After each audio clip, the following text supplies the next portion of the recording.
ยิงกูนะนี่มาเกินทุกคนเดียว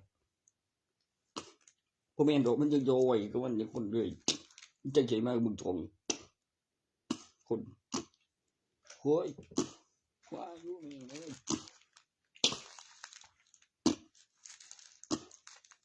ช่วยไทยเก็บกูขึ้นไปหรอดีๆยำดื่มนั่งสั่นเขานั่งคือยิงคงถึงหกสูการบ้านคู่ให้คือสิบ่สนใจบ่เฮ็ดคือกันกับกูเล่นหยังอีกเห็นเดี๋ยวขังจีขังจีกูเห็นบ่กูคือบอกกูบิดขึ้นบอกแกว่าแม่งนี่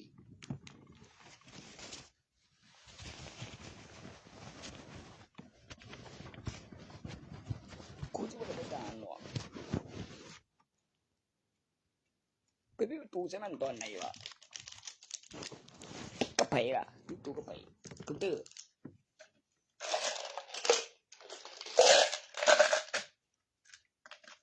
กูอีทิม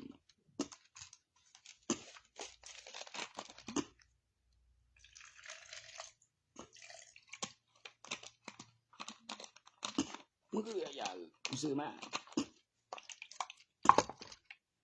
คือจีบสาวเดียวไม่ได้ดูเองมึงทั้งปู่ทำไมมึงอ่ะเฮ้ย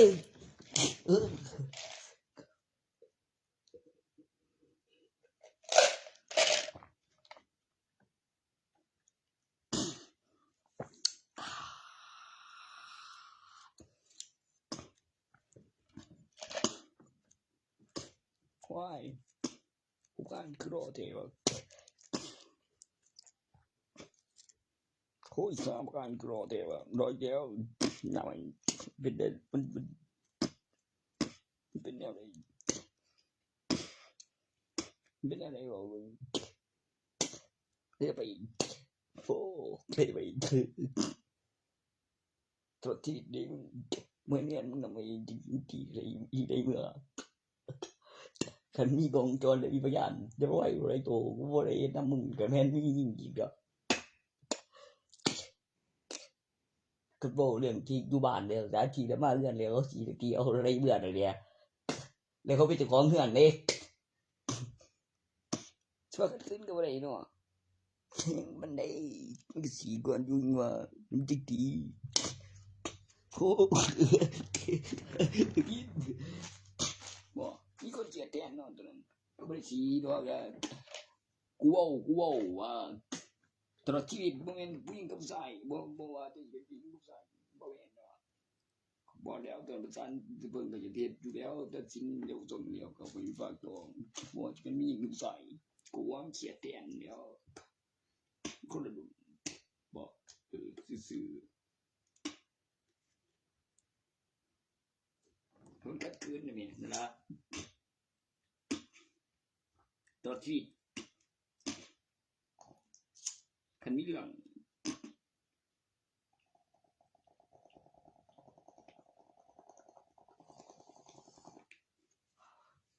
คุกตลอดชีวิตอยู่ว่ามึงเป็นคุกตลอดชีวิตแม่บ่ลืมตลอดชีวิตบ่ก็คุกตลอดชีวิตขัดตอนทัดเปบ่ก็มีเอาทรัพย์สินแล้วบ่ยอมแล้วขัดขืนที่แรกผลของการขัดขืนแล้วการเขาในเมืองบ่บ่อย่าเปิดเทปไปตัวบ่ยังวะสิเปิดเทปตัวบ่ได้บ่ที่ไหนมันขัดขืนบ่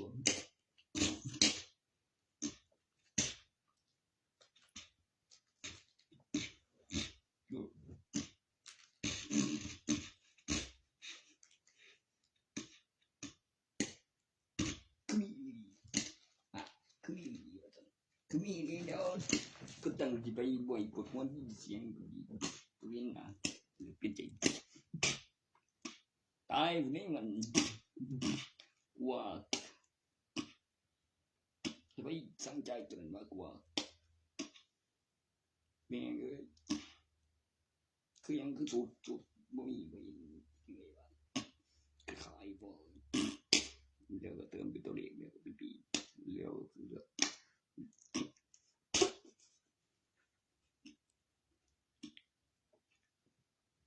ม่นดีบ่โซเดี๋ยวตบจะกลัวบ่เห็นจะดียิ่งก็ดีพอไปตายเนี่ยยังหากูบ่เห็นนี่งาน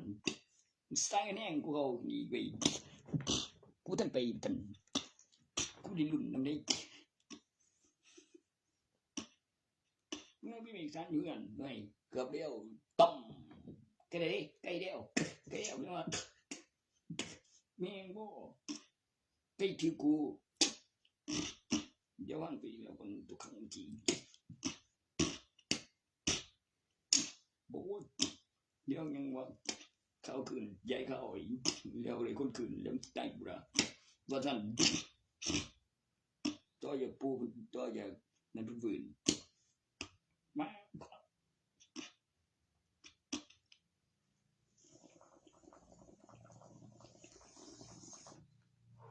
กูเลี้ยงข้าวได้บุญแล้วเดี๋ยวจะหน่อยไงทำได้เดี๋ยวพวกเขาจำได้เดี๋ยวคนก็ไปเลือกนักการเมืองผู้นำเดี๋ยวคนเลือกในโบสถ์ปืนว่าให้เป็นมันคืออะไรเรียกว่าเขาโตเขาเนี่ยเสียงคือสำเร็จโอ้ยโซเฟียน่าอย่างตุ้นตัวดวงโอ้โหตีบริก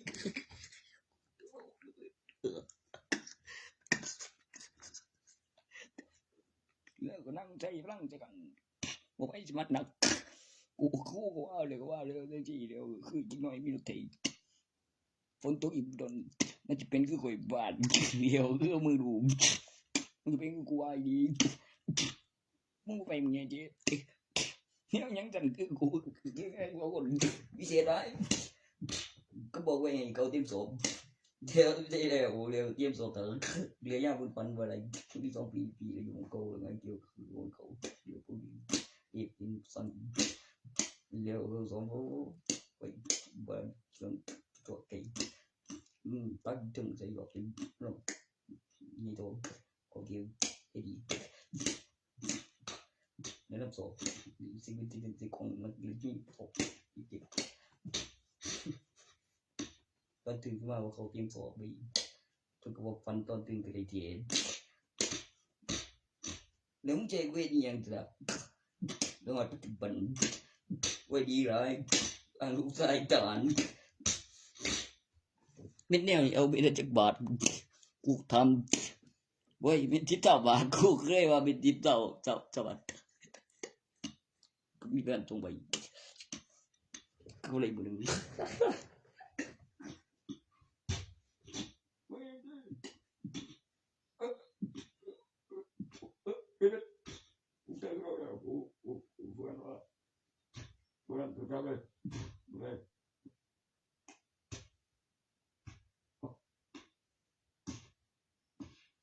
ที่ขอบเก็บกลับไปเลย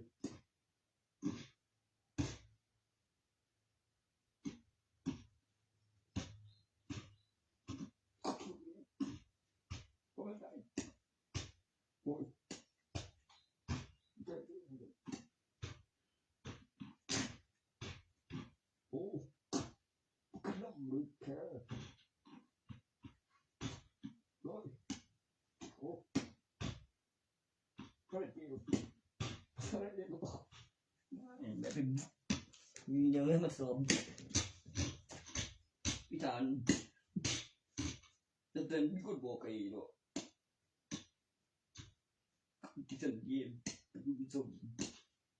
ปีก็เบ็กปีนึงส่งโทษปียังเป็นยังคือมีคนมีเงินมือโอ้ก็ดึงเนี่ยโจมันเต็มตัวสังวนมึงสันอินนี่มอดได้ยินที่สันโอ้ยมึงเห็นได้เดียว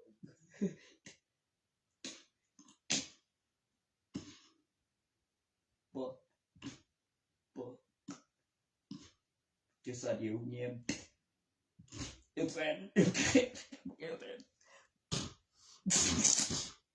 ได้ก่อนเอาดีกว่า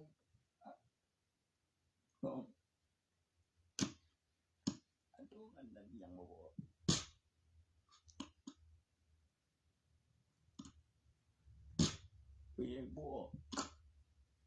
กูตีว่าแม่งเอ้ยแพ้แล้วกูแบบนี้นี่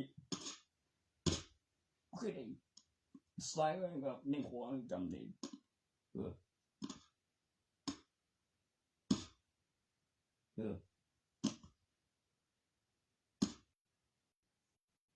ยังวะก็ปัจจุบันยังวะว่ามันหาไปใส่ต่อ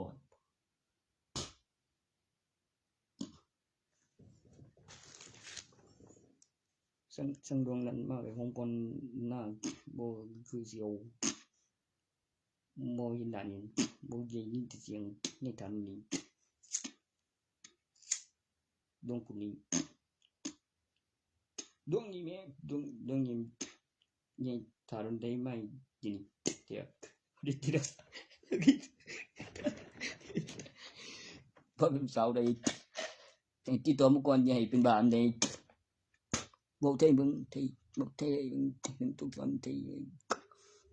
บ่ได้เลยเบิ่งอ่ะ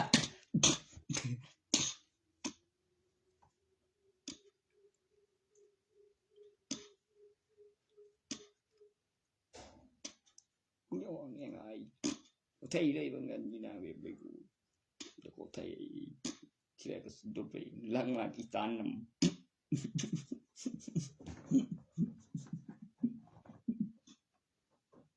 cái này bị bừng từng chặn đi ra chơi về tàu không phải chặn hú rương nơi bị hotถอนแก้วกูได้แล้วมึงกูรับบ่ได้เลยคนบ่คือแย่บ่หรอกมันนี่กูเด้อกูได้กูมักน้อยมีจำเลยเรื่องกูเลิกได้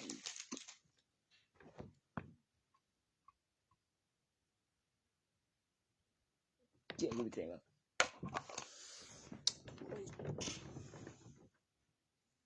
กูมักที่ว่าตัวมันมักนี่ปักบีต้องแจ้งเนี่ย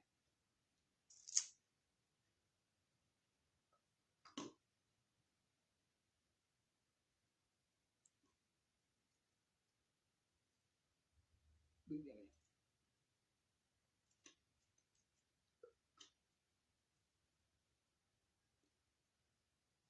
บึ้งจะเป็นยัง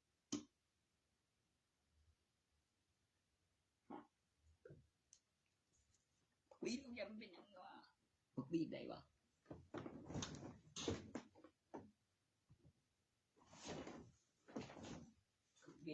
บักบีน้องหนุ่มดีน้องเมียหนุ่มบ่น้องหนุ่มนะพอคนอยู่นั่งหนุ่มโอ้ยขาดว่านี่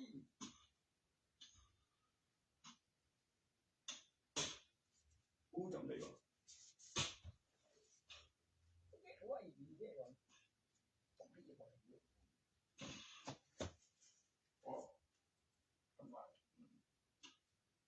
เรื่องเคย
นี่เข้าเนี่ยโอ้โอ้เดี๋ยวย้ายจะได้เดี๋ยวมาอีกนี่โดนมันนี่โอ้ย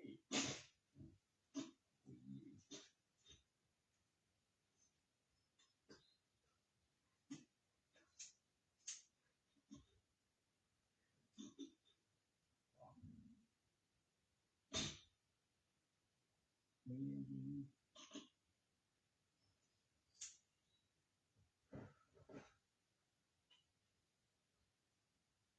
คุณว่าอะไรเนี่ยเนาะ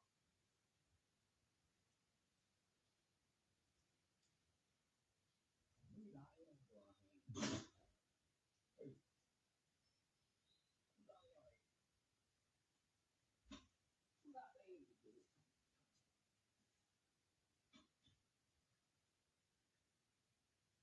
แนวสอง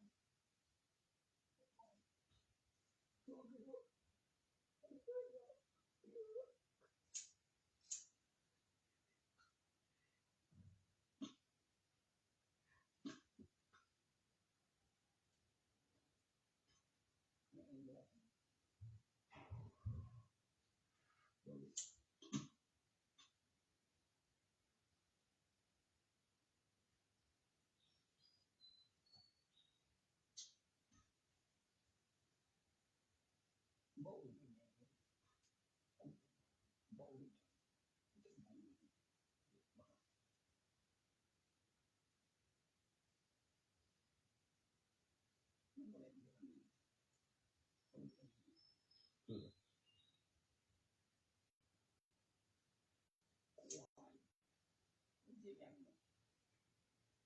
มันเป็นแบบนี้ได้ผู้บ่เดียว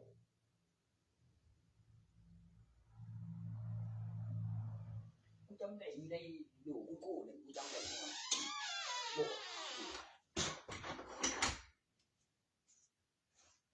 มันก็สิว่าออกมานี่กูไปวางจันทร์กูเพิ่นก็ไปวางจันทร์พี่น้อง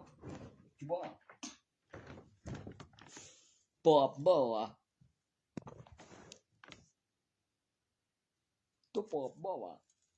บ่ตัวว่าบ่ตัวยังว่ายังมีส่วงบ่ตัว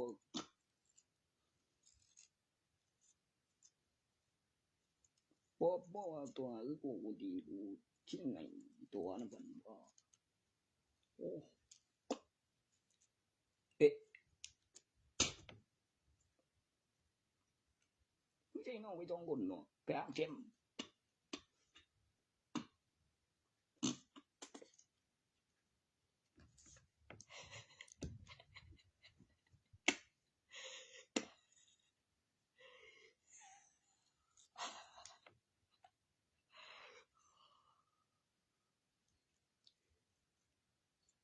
ไปหาบักแจม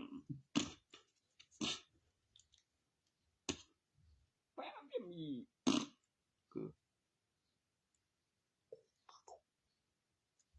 ไปหาบักแจมอี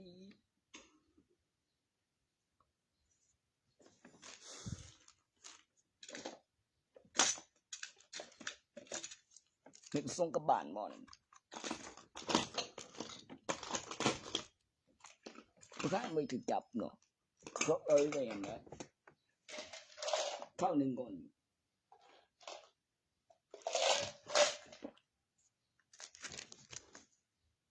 ยังว่าต้องฐานกันเดี๋ยวมีกัน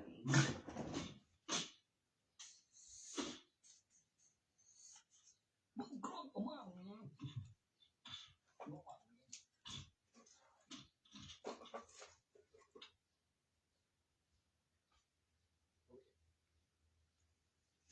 มีโดนเลยไปช่วยได้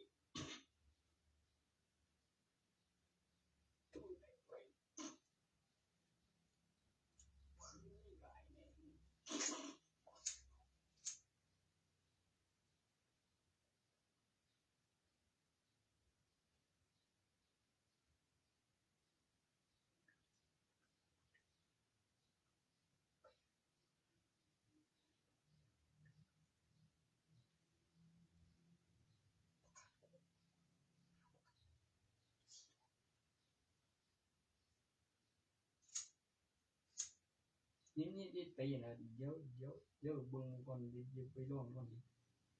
ไปลองมันโดนเกิน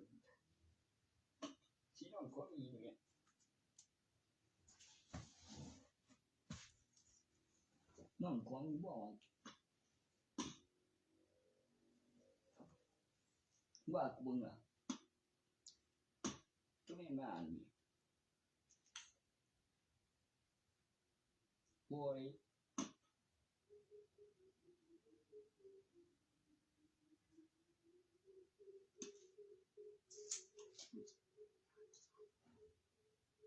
กูว่าไปกูที่อยู่บุกันว่าได้ดอกนี่เด้อเดี๋ยวขึ้นก่อนเกยว่ามันว่าขึ้นก่อนเกยว่ากูกันกับตัวนั้นดิขึ้นก่อนเกยว่า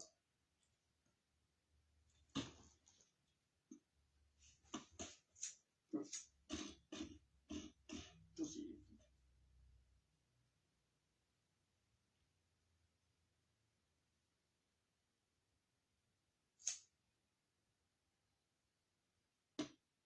มันจะบ่เบิดตัวอยู่เฮ้ยดีๆโอเคบ่คือโอเคน้องๆปัจจัยไม่ถึงสอบได้โตมีคนจานเอ้ย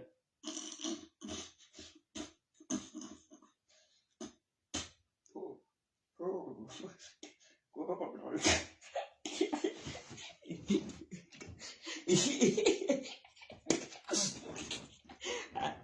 อีกอ่ะเดี๋ยวได้บ่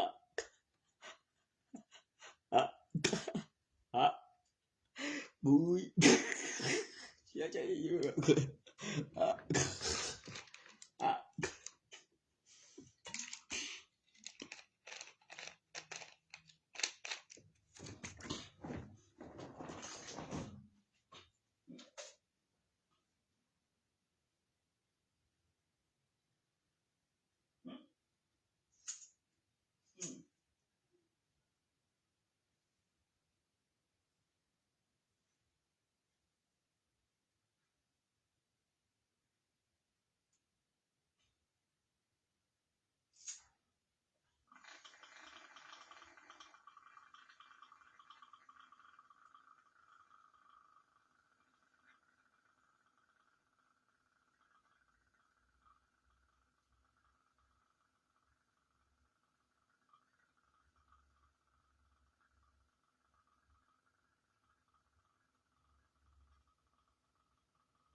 โตน้อยๆแล้วมีคือแกมุตันโปกมาแล้วนอนคือเมื่อยหงายท้องเด้อตัวผู้ตัวนั้นจะขาเด้อนอนคือเมื่อยสืบเสือกก่อนคือเป็นตัวปีนคือยิงเดียวเรียนตอนเอาไปจัดมันเมื่อยตัวนี้เกี่ยวมุตันนี่เนาะนอนหงายท้องเมื่อยตัวผู้ดิจะไปประกวดไปเจอโอ้โดย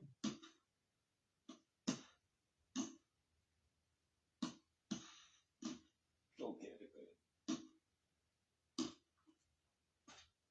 ติเขานี่มันตุกเขียวปง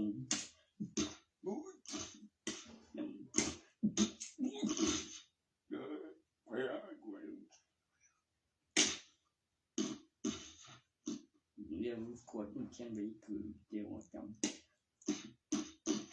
เดี๋ยวตัดจบแบกว่าเดี๋ยวเรายังคน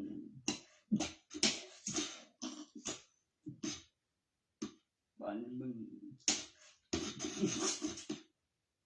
ซื้อพันขี้เกียจก็บ่ใส่ซื้อพันเป็นขยันตัวนี้ก็ยังว่าปราดลูกตั้งชื่อยังว่าปราดคือแปลกใหม่ได้ดีเด้ขี้คันไอ้พันไว้ยังไงบ่เป็นหมูใจราด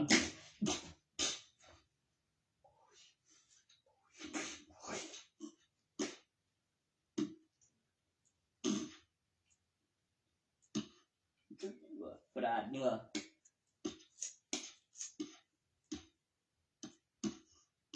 ไอ้ปราดกูน้อยติดเอาอะไรก็ไม่รู้เกี่ยวคือเกี่ยวมุดตันแบบปงเลยแบบกล้าสั่งตัวนี้มันสิออกมาคือนั่งในท้องคือเหมือนดูผูกเซลล์ก่อน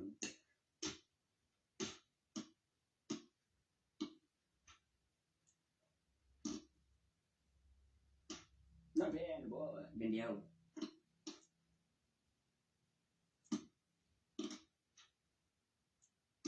ตัวปิ่งเพิ่นเม็ดเพิ่นดีแม่งบ่เดี๋ยวมันเฮ็ดยังไงจังเคยไปเห็นในวิดีโอเคยก็ว่าเดี๋ยวมูน้ำบ่มูน้ำเคยเก็บวิดีโอไว้ทุกอย่างจำได้เคยไว้คือเห็นดีเสียเลยตัวจัง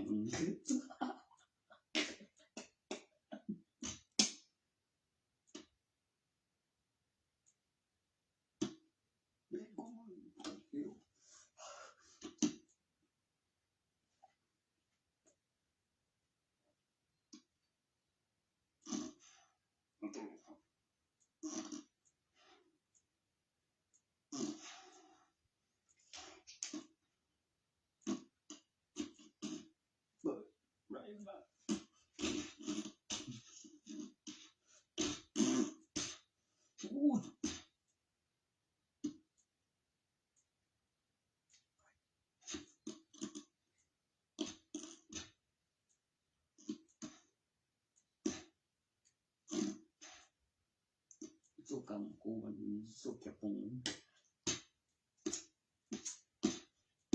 บ่ได้ก็แค่ปง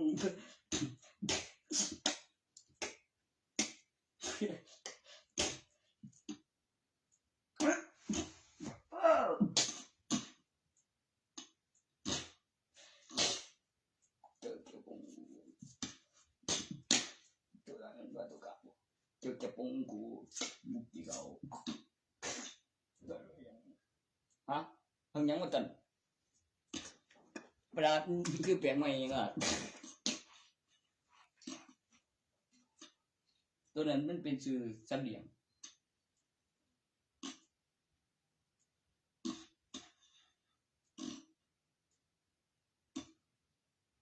เขาไปตั้งชื่อลูกแม่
เดี๋ยวมีเขา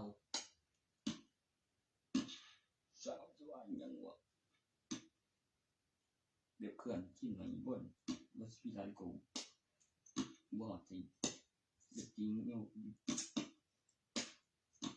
เนี่ยกับประกาศตัวโจทย์อะไรอย่างเงี้ยบางด้านต้นเนี่ยว่าเป็นเมนเป็นนิวเคลียร์เกี่ยงความหาบ่ให้ยึดทรัพย์ว่าเป็นหลักฐานของศาลเก่งตายจริงเพื่อกลายพันธุ์เป็นไทยจริงสังเวยสถานเข้าโขมรูปแบบทรงกันที่คงหนึ่งที่ได้คงไหมที่ดิ่งใหญ่กลัวสังเวยสถาน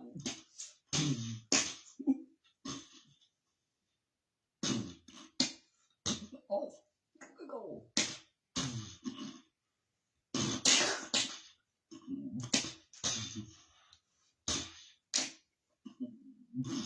สังเวยสถานแก่อินเดียดังนั้นมาเลยเขาคงตรงกันคงอย่างนี้มาอย่างนี้คงอย่างนี้กลัวที่ทางเขาไอ้บอล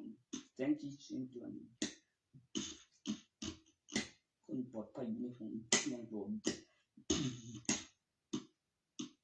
อันนั้นเป็นหลักฐานวัตถุคงสั่งมาเลยเตือนเป็นสิ่งมีชีวิตโว้ยบ่ได้เครื่องบ่ตายยังโตยังเก่งยังอยู่อย่างที่ใหม่บ่มีสเก็ตลงปลอดภัยไปเข้าคิดจังได๋เตือน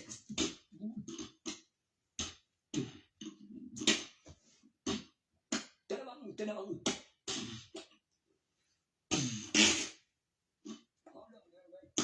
ใช่จริงเลย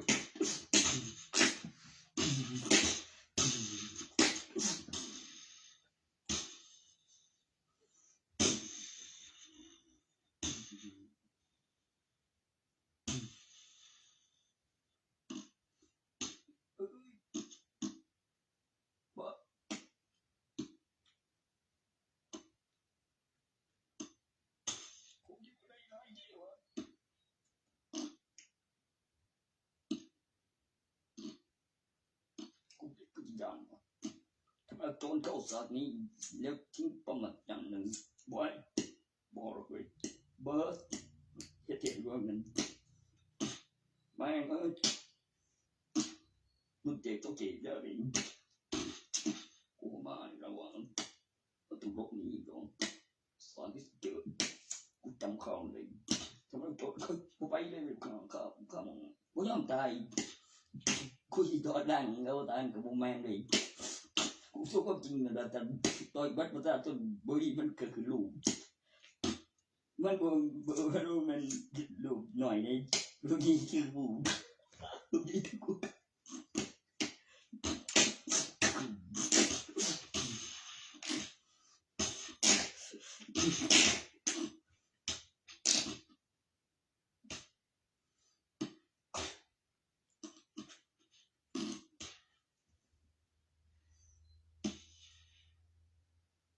lù gì cái bù đi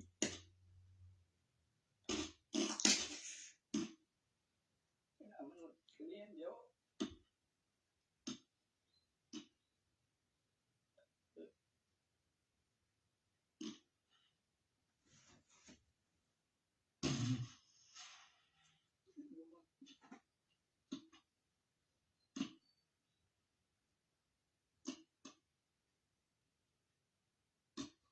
bạn gì vậyกูเลยคิดออกขันโจรเข้าสากว่าอุ้ยตัวเอกสารก็กำลังตั้งราคามากร้อยแห้งขนาด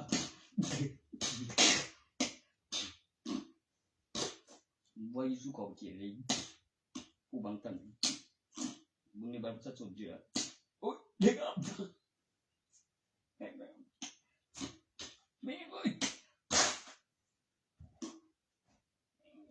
กูโดนเดียวเพี้ยมันด้วย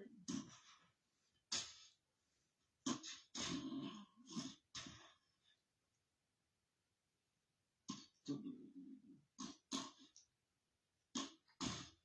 เลือกอ่ะมวย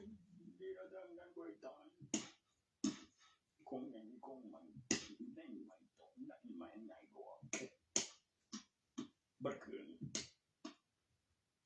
แล้วเขาจำได้พูดไปตอนนั้น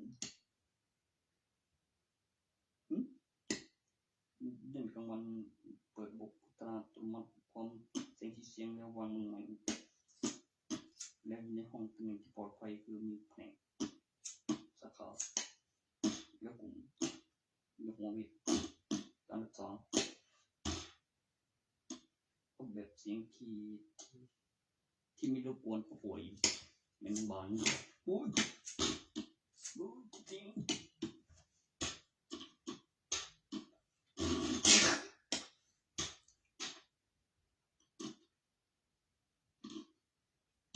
ก็ได้ยินว่านั่น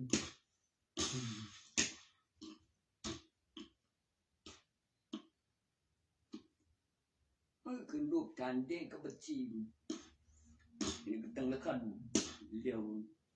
เบิ่งระยะเวลาอย่างก็มีแสงที่เสียงตื่นมันกับเสียงเพลงมันคือเรียกว่าอย่างนี้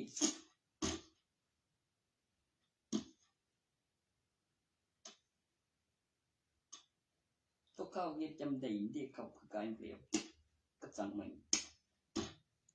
ไปจ้างเนี่ยเกิดเยี่ยมผู้เขาสั่งเขามีแบบมีจีเขาตั้งขามีอย่างมันได้จนตัวจำได้ตัวว่างเขาบอกเขามีว่างแล้วก็แต่ละก็มันมีของ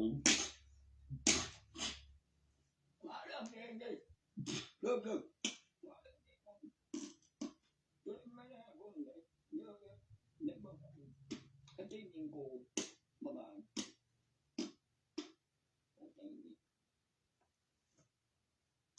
มันก็เขามันไม่โยกลงตัวนั้น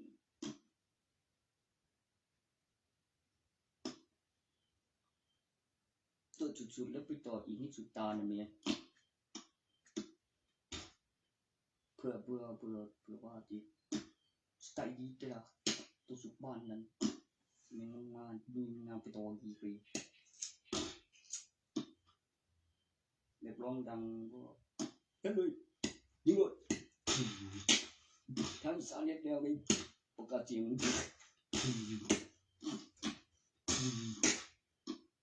ไปดูบุกเสกการตัวเสกตัวคุณจริงจะอธิบายผู้จริงไม่เป็นประโยชน์ตัวที่จะเป็นอันตรายตัวที่เป็นประโยชน์บอกแต่ตัวเสียงเตือนก็ดีอยู่ดีตัวที่จะได้และตามมาว่ามีของ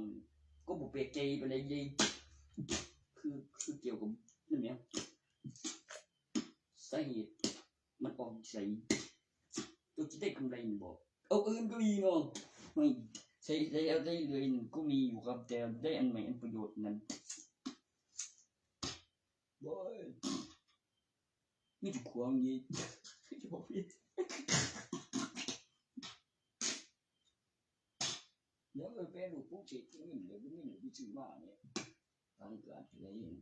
เพื่อการพันธุ์ในที่เห็นเป็นกระทาเสกอะไรยังไม่ตายยืนต้นตั้งขาว่าแต่ลูกผู้เสกใบมาที่เห็นลุงตีกอบทางย้ายตัดเลือกไว้ตั้งขาเพื่อการพันธุ์ให้เสก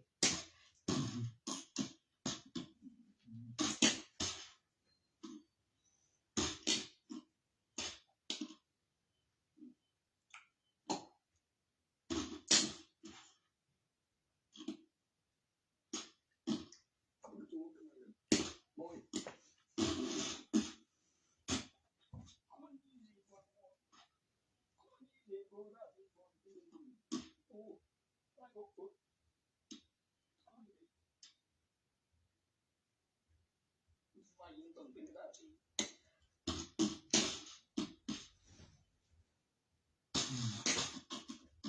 ไม่อยากเดินเนี่ย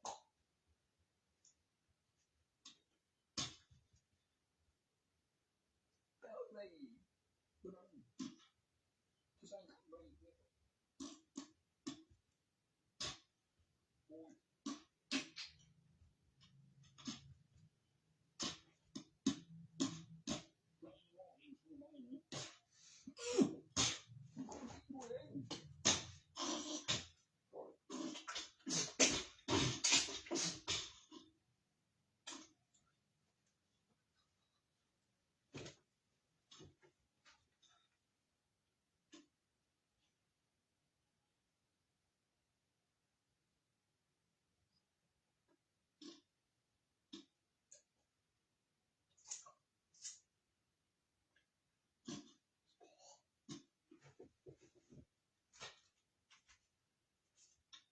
ว้าย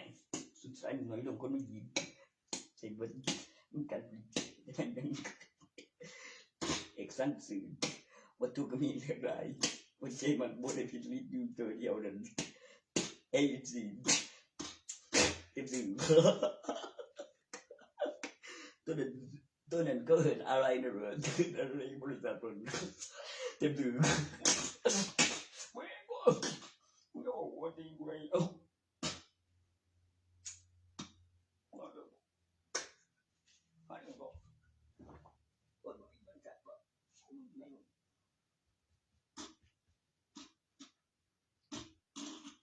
ก็ซื้อ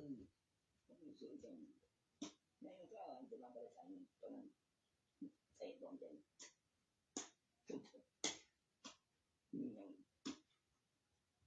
คาราเอยี่สิบพอแบบคาราเอยี่สิบพอแบบเป็ดปลาเขื่องบ้าแล้วพูดถึงเรื่องเป็นสื่อเป็นคนเช่ไม่โกงเลย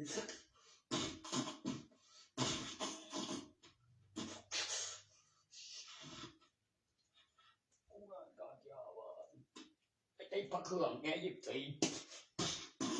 พร้อมแบบตั้งไฟตาบนต่อสายหินมีเป็นอย่างที่หวังกำลังลาข้ามคืนตื่นกับยังเคลื่อนที่โดยว่า ตั้งไปทำบนทั้งเข้าทั้งออกตุ้มเสกเรื่องไหนกี่มันบ้าเลยฉะนั้นไอ้สิ่งนี้บูบู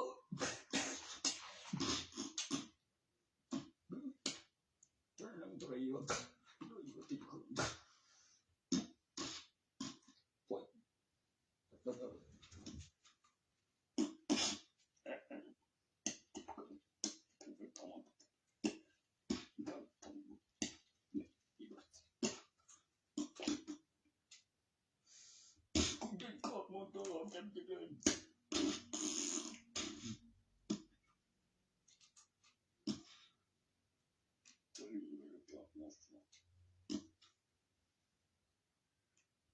มันจะอพยพบ่มันต้องมากับรถไฟแล้วเดินถนนแล้วอ้างเสียงแปรรูปปลุกเสกมีเจ้าของเมื่อบิดได้รถถังมันก็จะเอารถแข่งไม่ก็เดินถนนไม่เปิดเสียงไม่ก็ขยายตัวสั้นบรรยากาศไม่ก็อ้างประโยชน์อันใหม่อันใหญ่กว่าเดิมบ่อันตราย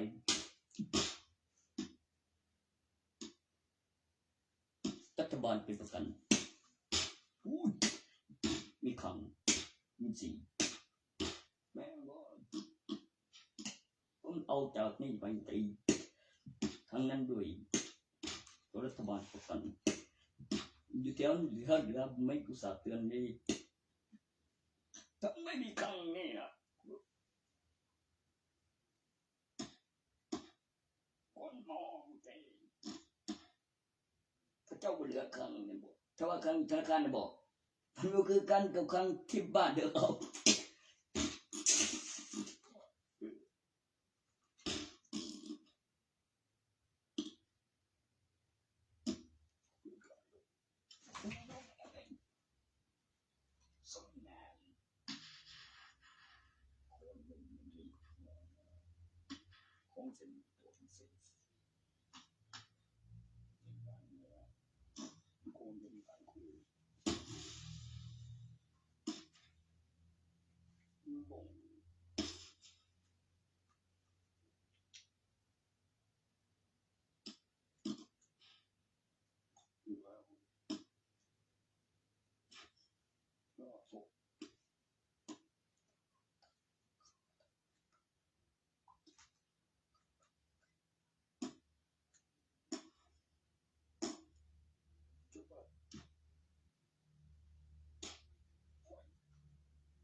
ไว้ตอน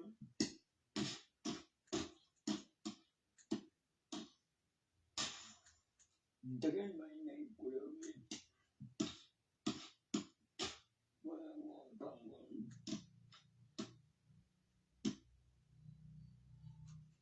ดึงน้ำพาปาดเข้าทางเหนือต่อขบวนสัญญาณรางตัวรางนั่นแม่รางรถไฟนั่นแม่กับเครื่องมันแม่ได้เปิดเสียงโบยแม่งบ่ตัวเราจะเดินถนนยังไงเข้าไปทางนั้นแล้วทางนั้นโดยรถไฟแม่งบ่บ่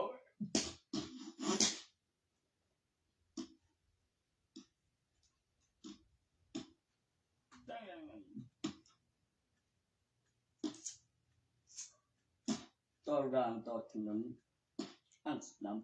พาปาดอ้างพัฒนาบักโรกองทัพบักโรคบคูแม่งว่าบุกเบิกแม่งว่าถนนล็อกเบิกบ่ดู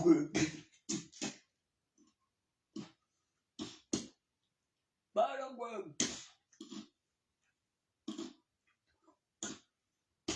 ผมเคยโดนจริง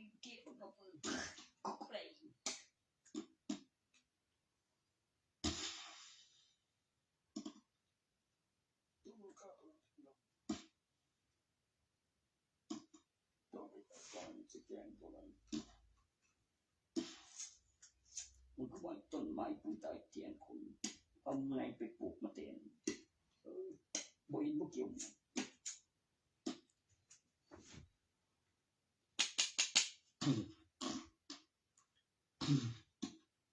ตอนนั้นบ่เจอลำจริงเป็นคนใบมันโพสต์พัดลงบ่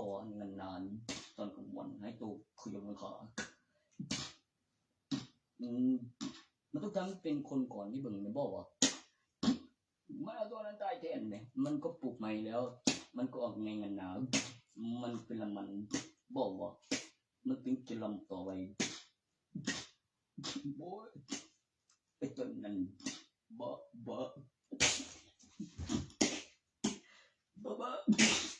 นั่นเองมึงอะไรไงกูดีบอก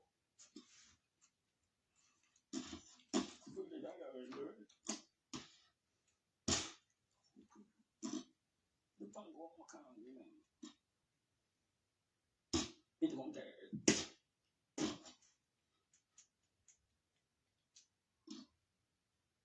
แบบดู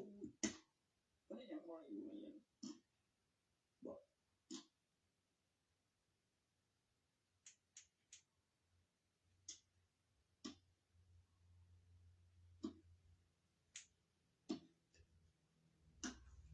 ตัวที่นั้นมันจะเคลื่อนบัดตึกบอกว่าบัดตึกนี่มันหวง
อีเจ้าตื้อ